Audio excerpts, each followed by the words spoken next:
اگر آپ جنت میں داخل ہونا چاہتے ہیں تو آپ کو ناپسندیدہ باتوں پہ صبر کرنا ہوگا، ناگوار باتوں پہ آپ کو صبر کرنا ہوگا۔ نیند سے بیدار ہو کر کے نماز میں حاضری دینا یقیناً تکلیف کی بات ہے، لیکن آپ کو صبر کرنا پڑے گا۔ کاروبار عروج پر ہے، زور و شور سے کاروبار چل رہا ہے، گراہک دکان میں بھیڑ لگی ہوئی ہے، لیکن حی علی الصلاح حی علی الفلاح کی آواز آتی ہے، آپ کو کاروبار چھوڑ کر کے مسجد کے اندر جانا پڑے گا۔ اگرچہ جانا دشوار ہوگا لیکن آپ کو جانا پڑے گا، یہ صبر کے بغیر ممکن نہیں ہے۔ اسی لیے کہا گیا کہ جنت کے اندر جتنے بھی اعمال لے جانے والے ہیں سارے اعمال صبر کا تقاضا کرتے ہیں، ساری عبادتیں صبر کا تقاضا کرتی ہیں۔ اور جہنم کو اللہ نے شہوتوں سے گھیر دیا ہے۔ آپ نفس کی ہر بات کو مانیے، آپ نفس کی خواہشات کو پوری کیجئے، آپ جہنم کے اندر جانے کے لیے راستہ بالکل صاف ہے۔ لیکن یاد رکھیے روزے کے اندر یہ دونوں چیزیں موجود ہیں۔ ایک، یہ روزہ ہمیں سبق دیتا ہے کہ اللہ کی عبادتوں پر تمہیں صبر کرنا ہے، اور دوسری چیز ہمارے نفس کے اندر جو خواہشات ہے، یہ روزہ ہماری خواہشات کو کچل کر کے رکھ دیتا ہے۔ اسی لیے اللہ کے نبی علیہ الصلوۃ والسلام نے نوجوانوں سے خطاب کر کے کہا، یا معشر الشباب من استطاع منکم الباءۃ فلیتزوج ومن لم یستطع فعلیہ بالصوم فانہ لہ وجاء۔ اللہ کے نبی علیہ الصلوۃ والسلام نے کہا، اے نوجوانوں کی جماعت، تم میں سے جو شادی کی استطاعت رکھتا ہے اسے شادی کر لینی چاہیے، لیکن جن کے اندر مالی طاقت نہیں ہے شادی کرنے کے لیے، اس کے پاس دولت نہیں ہے، پیسہ نہیں ہے، وہ بیوی کو نہیں کھلا سکتا ہے، اپنا پریوار نہیں چلا سکتا ہے، ایسا نوجوان کیا کرے گا؟ ایسے نوجوان کو اللہ کے نبی علیہ الصلوۃ والسلام نے کہا فعلیہ بالصوم، انہیں روزہ رکھنا چاہیے۔ کیوں؟ اس لیے کہ روزہ انسان کی خواہشات کو کچل کر رکھ دیتا ہے۔ اسی لیے اللہ کے نبی نے کہا جنت الصوم جنت، روزہ ڈھال ہے۔ جس طرح سے ایک مجاہد میدان کے اندر ڈھال کے ذریعہ تلوار کی وار کو روکتا ہے، اپنے آپ کو تلوار سے بچاتا ہے، اسی طرح ایک نوجوان یہ روزہ کے ذریعہ اپنی خواہشات سے بچتا ہے، اپنی نفسانی خواہشات سے بچتا ہے۔ اور یہ تربیت اسی مہینے کے اندر ہوتی ہے۔ اس مہینے کے اندر ایک مومن کے اندر جو صبر دیکھنے کو ملتا ہے وہ کسی اور مہینے میں آپ کو دیکھنے کو نہیں ملے گا۔ اور یہ مہینہ مومن کے اندر صبر کا وہ حوصلہ پیدا کرتا ہے جو کسی اور کے اندر نہیں ہوتا۔ ورنہ دیکھیے جن کا ایمان آخرت پہ نہیں ہے، جن کی زندگی میں دین نہیں ہے، جو بددین ہیں، فسق و فجور میں ڈوبے ہوئے ہیں، گناہوں میں ڈوبے ہوئے ہیں، انہیں ایک دن کے لیے بھی صبر کرنا مشکل ہوتا ہے۔ وہ زندگی میں ایک دن بھی صبر نہیں کر سکتا۔ ورنہ آپ دیکھتے نہیں کتنے سارے لوگ خودکشیاں کر کے اپنی جان دے دیتے ہیں۔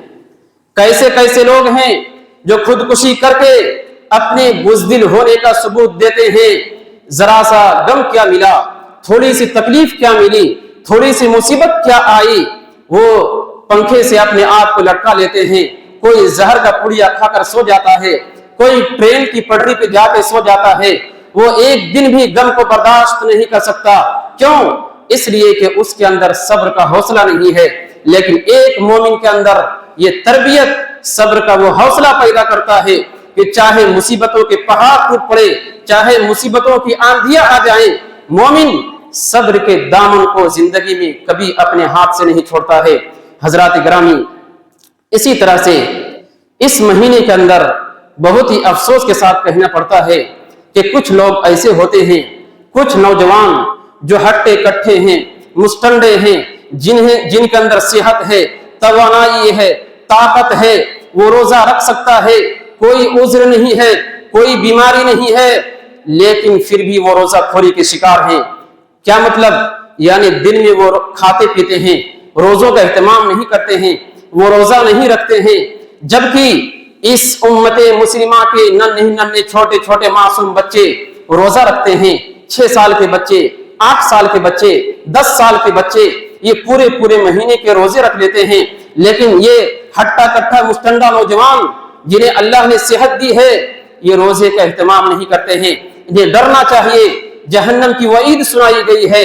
حضرت ابو امامہ الباہلی رضی اللہ عنہ کہتے ہیں کہ ایک مرتبہ اللہ کے نبی علیہ الصلوۃ والسلام نے اپنے خواب کا تذکرہ کیا۔ اللہ کے نبی سوئے ہوئے تھے، دو فرشتے آئے، آپ کو اٹھا کر کے ایک ایسی جگہ پر لے کر گئے جہاں بہت اونچی پہاڑی تھی۔ فرشتوں نے کہا اے نبی آپ اس پہاڑی کے اوپر چڑھیے۔ اللہ کے نبی علیہ الصلوۃ والسلام نے کہا میں نہیں چڑھ سکتا۔ فرشتوں نے کہا ہم آپ کی مدد کرتے ہیں۔ فرشتوں نے آپ کو سہارا دے کر کے چڑھا دیا۔ جیسے آپ آگے بڑھے آپ نے چیخ و پکار کی آواز سنی۔ اللہ کے نبی نے پوچھا یہ کس کی آواز ہے؟ یہ بھیانک چلانے کی آواز کس کی آ رہی ہے؟ فرشتوں نے کہا یہ جہنمیوں کی آواز ہے۔ اللہ کے نبی اور آگے بڑھے، اس کے بعد دیکھا کچھ لوگوں کو الٹا لٹکے ہوئے ہیں، یعنی سر نیچے ہے، پاؤں اوپر ہے۔ جس طرح سے کسائی بکرے کو ذبح کر کے الٹا لٹکا دیتے ہیں، اسی طرح سے کچھ لوگ جہنم کے اندر الٹا لٹکے ہوئے ہیں۔ اللہ کے نبی علیہ الصلوۃ والسلام نے پوچھا کہ یہ کون لوگ ہیں؟ کہا اے اللہ کے نبی علیہ الصلوۃ والسلام یہ وہ لوگ ہیں جو دن میں روزہ رکھتے تھے لیکن افطاری سے پہلے یہ روزہ توڑ دیا کرتے تھے، یعنی سورج غروب ہونے سے پہلے یہ افطاری کر لیا کرتا تھا دنیا کے اندر، اس کو یہ سزا دی جا رہی ہے۔ تو ذرا بتائیے کہ جو انسان روزہ رکھنے کے بعد یعنی 3-4 بجے وہ روزہ توڑ دے، اس کی یہ سزا ہو رہی ہے، جو دن بھر روزہ رکھے ہی نہیں اس کی کیا سزا ہوگی؟ آپ ذرا تصور کیجئے، آپ ذرا غور کیجئے۔ انہیں شرم آنی چاہیے ہمارے ان چھوٹے چھوٹے بچوں کو دیکھ کر کے، ہمارے ان ننھے منھے بچوں کو دیکھ کر کے انہیں سبق حاصل کرنا چاہیے کہ یہ ہمارے چھوٹے معصوم بچے پورے مہینے کا روزہ رکھ رہا ہے، یہ بچے رکھ رہے ہیں، اور یہ نوجوان اللہ نے صحت دی، طاقت دی، سب کچھ دیا، پھر بھی یہ روزے کا اہتمام نہیں کرتے ہیں۔ انہیں سبق حاصل کرنا چاہیے۔ حضرات گرامی، اب میں چند منٹ کے اندر چند مسائل آپ کے سامنے بیان کر کے اپنی گفتگو کو ختم کرتا ہوں۔ یاد رکھیے شریعت اسلامیہ نے جو اہل الاعذار ہیں یعنی جن کے پاس عذر ہے انہیں رخصت دی ہے روزہ توڑنے کی۔ اور عذر دو طرح کا ہوتا ہے، ایک عذر وقتی ہوتا ہے یعنی کچھ دن کے لیے یا کچھ ٹائم کے لیے ہوتا ہے، 2 دن، 1 ہفتہ، 1 مہینے کے لیے، یعنی ایسی بیماری جس سے شفا ہونے کی امید ہے، تو ایسے میں انسان روزے کو توڑ دے گا اور رمضان کے بعد اس روزے کی وہ قضا کرے گا۔ اور ایک بیماری ہوتی ہے جو دائمی ہوتی ہے، یعنی اسے شفا یابی کی امید نہیں ہے۔ مثال کے طور پر جو لوگ شوگر کے پیشنٹ ہوتے ہیں، جو آخری حد میں پہنچ جاتے ہیں، یعنی اگر وہ دن میں کھانا نہیں کھائیں گے بدن میں بے چینی پیدا ہو جائے گی، وہ پریشان رہیں گے، تو ایسے انسان کے لیے شریعت نے اجازت دی ہے کہ وہ روزہ کو توڑ دے، وہ روزہ نہیں رکھے گا بلکہ وہ اپنے ہر روزے کے بدلے وہ فدیہ عطا کرے گا۔ اسی طرح سے وہ بوڑھے جو اپنی آخری عمر کو پہنچ چکے ہیں، یا وہ بوڑھی عورت جو انتہائی بڑھاپے کی عمر کو پہنچ چکی ہے، روزہ نہیں رکھ سکتی ہے، اس کے اندر طاقت نہیں ہے، تو ایسے بوڑھوں کے لیے شریعت نے فدیہ رکھا ہے کہ وہ روزہ نہیں رکھے گا لیکن وہ ہر روزے کے بدلے ایک فدیہ عطا دے گا، ایک فدیہ وہ ہر دن نکالے گا۔ اب یہ فدیہ 3 طرح سے آپ ادا کر سکتے ہیں۔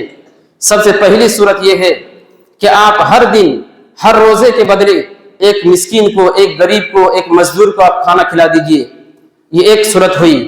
دوسری صورت کہ آپ ایک ساتھ 30 آدمی کا کھانا بنائیے اور 30 غریب کو، 30 مسکین کو بلا کر کے ایک ساتھ کھلا دیجئے۔